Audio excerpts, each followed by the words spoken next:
And there's been a lot of panic from the establishment in the collective West. Donald Trump himself has made comments. Here's the New York Times says Putin is finding a growing embrace on the global stage.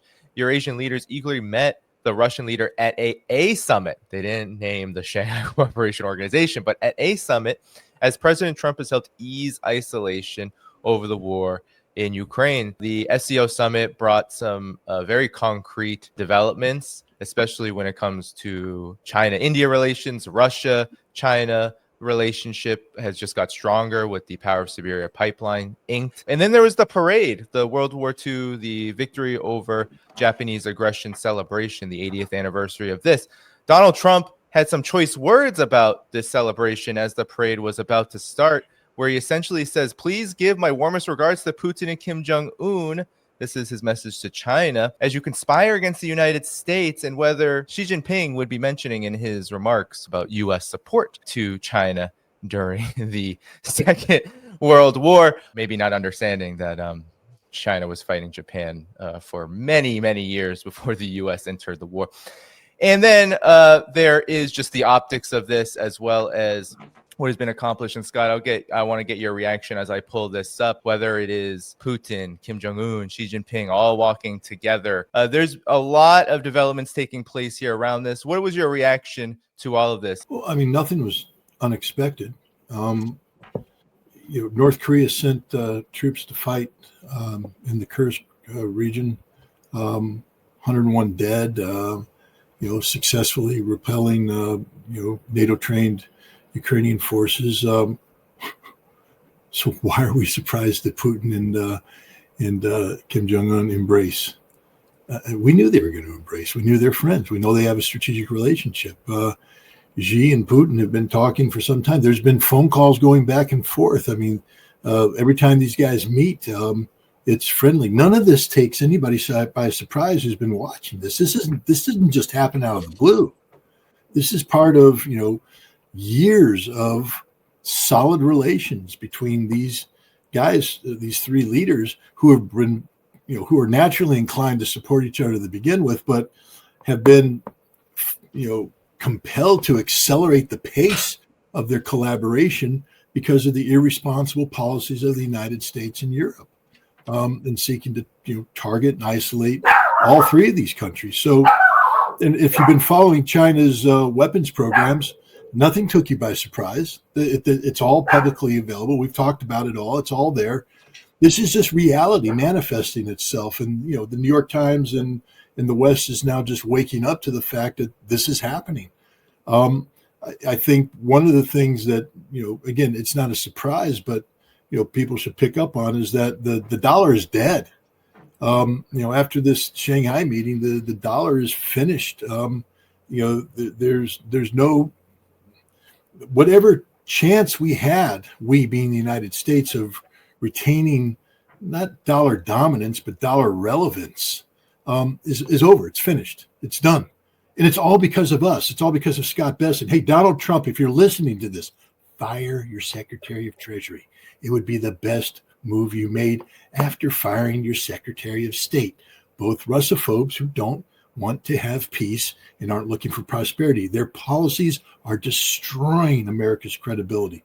But none of this should take anybody by surprise. There's nothing that happened in China as part of this Shanghai Cooperation Organization summit that is surprising.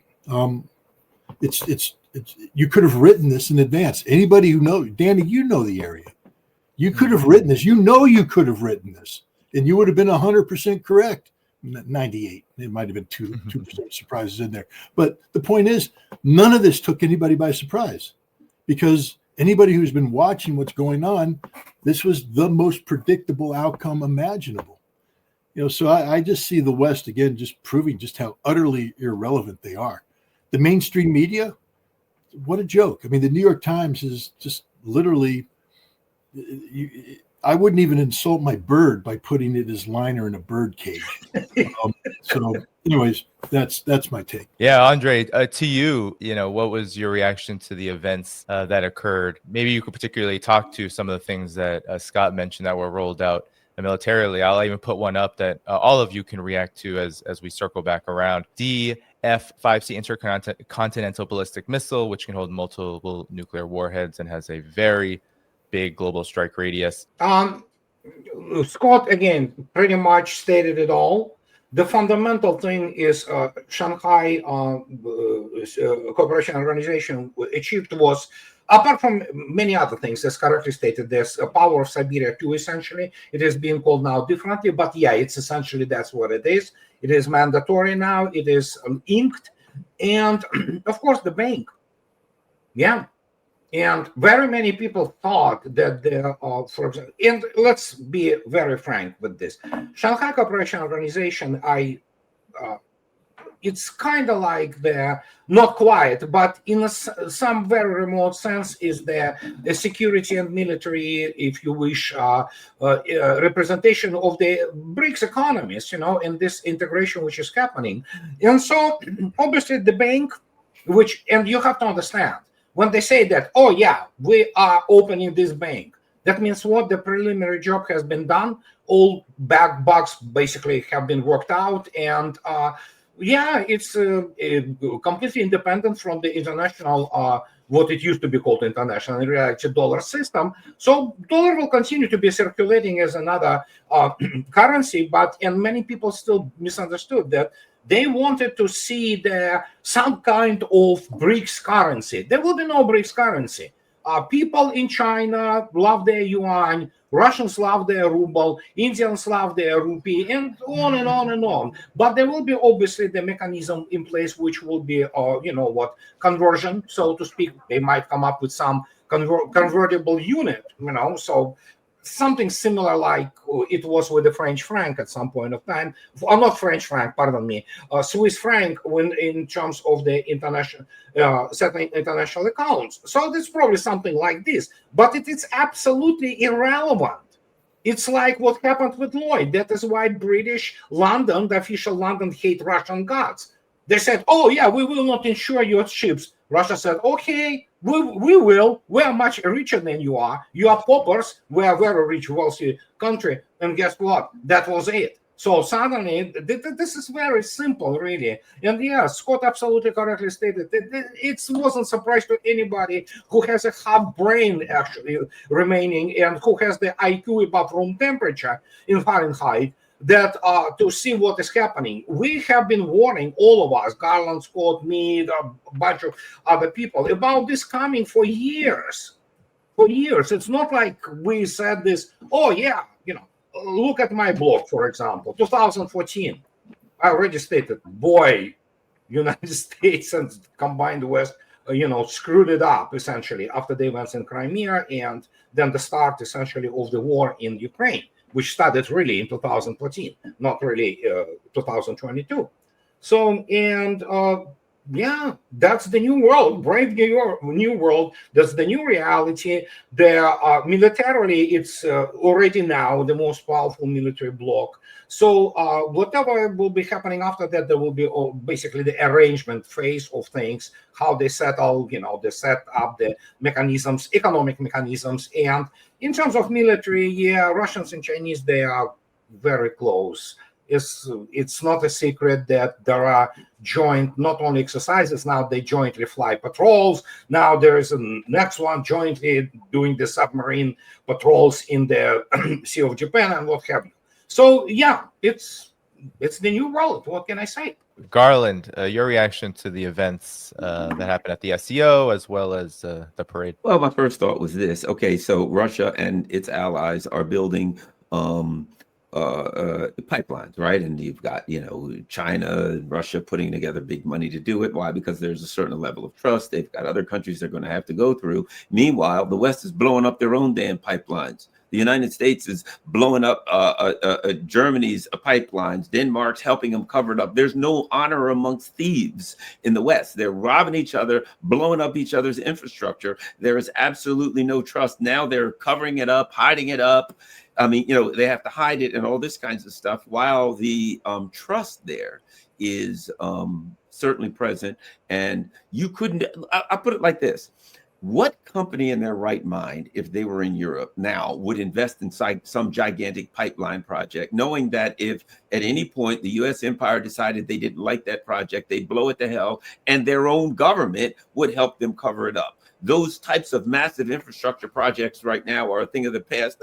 And by the way, they can't afford them if they wanted to do them. But I think that Nordstream pipeline debacle will go down as one of the foundational events that doomed the West and that doomed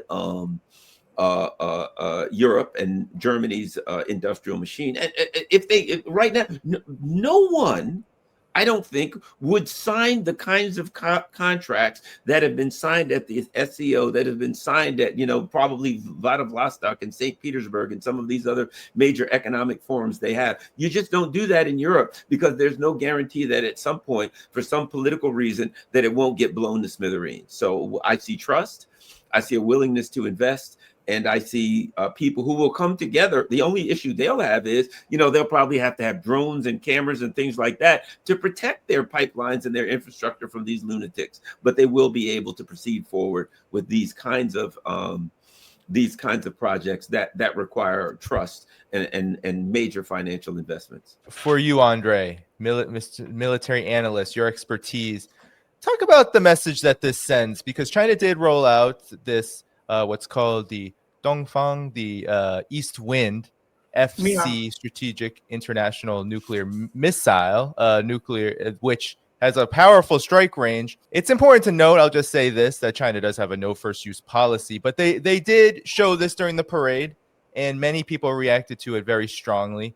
What do you make of this, as well as just the overall development, both of China and Russia's military-industrial complex? Because I think both of them have been growing quite rapidly over the last several decades or so, to now where they have these oppressive achievements. What's your assessment of this? I don't know why they react. I mean, China have been able to demonstrate, not on all of its systems, but on some intercontinental ballistic missiles, that they are indeed intercontinental, they fly and they hit the targets. So in this case, whenever people go and compare this to, what Hiroshima, and Nagasaki nuclear explosions, I mean, you can have the megaton type, thermonuclear warhead, and it's normal if you need to, but it's all about also the ability to carry the multiple things such as like avant-garde, which are truly hypersonic maneuverable vehicles. So it's natural development of the technologies.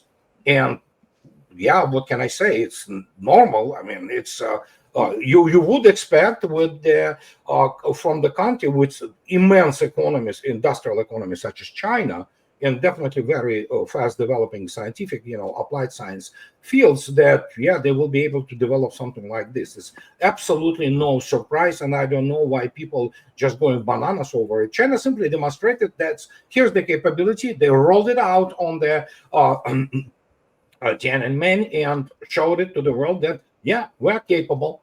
So there you go. We can sit in here and talk a lot about the shortcomings which Chinese have, which they do, especially in terms of the naval deployment, and still especially its submarine force. But there's no doubt they are developing their serious military industrial base and some weapons. So it's absolutely normal, organic development of all. If you have the gigantic industries like China has, okay? China builds now this, surface fleet with, the rate unheard of in the development. Only the United States during the World War II was capable to produce this gigantic numbers of the combat ships. But don't forget, those were combat ships of the 1940s. These modern combat ships, they require completely different technologies. They are very expensive for the most part. So you look at the shipbuilding, Chinese shipbuilding industry. I don't have enough verbiage to describe it. It's more than monstrous. It's just insane. Okay, it's just simple insane. And when I explain to people, I always get this number. China produces, in terms of steel and iron, which are required, 10 times order of magnitude than Russia produces, while Russia produces in terms of steel and iron slightly more than the United States, slightly more when you put those together. So, and that tells you the scale of things. So, and what can I say? That's organic development. Listen, I gotta run, guys. So, and I really appreciate seeing you, Scott. Don't allow to Mr. Tardio to ever, you know what, to basically. I mean, I almost shot the screen. Honestly, I mean, why did he do this? I don't know. God always says, you know, war is an extension of politics. And I wanted to just show this image, which has been going around, the difference between Western leaders and the leaders of this rising multipolar world. Yeah, well, one of the things I think that I see is China making the point that we have a nuclear deterrent force. I think they understand the danger of the U.S.'s, you know, diabolical plot to take China out, you know, and that because of the inability of the U.S. to use conventional means to attack China or to go to war with China, that they would plan to either utilize, well, in some combination, to utilize proxies such as the Philippines, etc., and to use some kind of there have been inferences that could cause one to believe that there are people in the Pentagon, or at least in the higher echelons of political power in the U.S., that think they could maybe use some type of tactical nukes or some type of nuclear force against the Chinese. And I think the Chinese are just sending a message that says, don't think about it. Don't even think about you know, any plan that because you have more nukes than us, that you'll be able to attack us with some kind of tactical, local, or intermediate nuclear weapons, and that we won't respond. That we do have the ability to reach out and touch you. And so I think that this is, while it's all dangerous, and I hate to see nuclear posturing because it's dangerous, and you know, one wrong move and we're all gone. But I do understand what China's doing. They're acting truly in a deterrent manner to let the U.S. know, look, you understand that you're weak now conventionally, as far as particularly being able to sustain any kind of a military conflict against us or anyone else. So you may be inclined to think you could jump right to, you know, above the force continuum immediately to nuclear weapons, but don't even think about it, because you're going to be hurt really bad, really fast if you do. And that is what nuclear deterrence is all about. I appreciate all of the good work Scott's doing to try to tone down all of this nuclear saber rattling that's going on around the world. I think we all have to support Scott in the work that he's doing to tone down the nuclear saber rattling. I think I'm sure Scott's going to do a lot of work going up into 2026 to deal with the potential for nuclear treaties expiring. And I think we all need to support Scott and do what we can to you know, make sure that these things don't get out of control. Yeah, Scott, that's exactly what I was thinking as I saw this, because China's very clear. If you watch the parade, the media that was covering it, everyone was saying, you know, this is about deterrence. China's no first use policy is very much in play. It's not about necessarily sending a message that nuclear war is inevitable, but that it has capabilities to actually deter, not use the word, or maybe as Pete Hegseth uses it. But Scott, your reaction to this, because I was thinking about all what Garland just said, this work that you've been doing, and that we are at this point where countries like China feel like they need to show that they do have the ability to defend themselves with these capabilities, should it get to that. But the fact is that should we get to that, that's the problem here, it seems. No, first of all, thank you, Garland. Thank you, Danny, for bringing up this work. It's important work. We're making some headway. We'll see what happens. You know, but let's look at the DF5. It's a liquid engine. So people need to know that system that was laid out in those three parts, it's empty. It can't be fired. Those might even be mock-ups, you know, because you wouldn't normally want to, you know, have an operational missile subjected to the vibration going over the road. But the point is, you know, there's 20 of these missiles in operational service. They take 2 hours to fuel. You got to pull them out of a tunnel. You got to raise it up, and then it takes 2 hours to fuel. And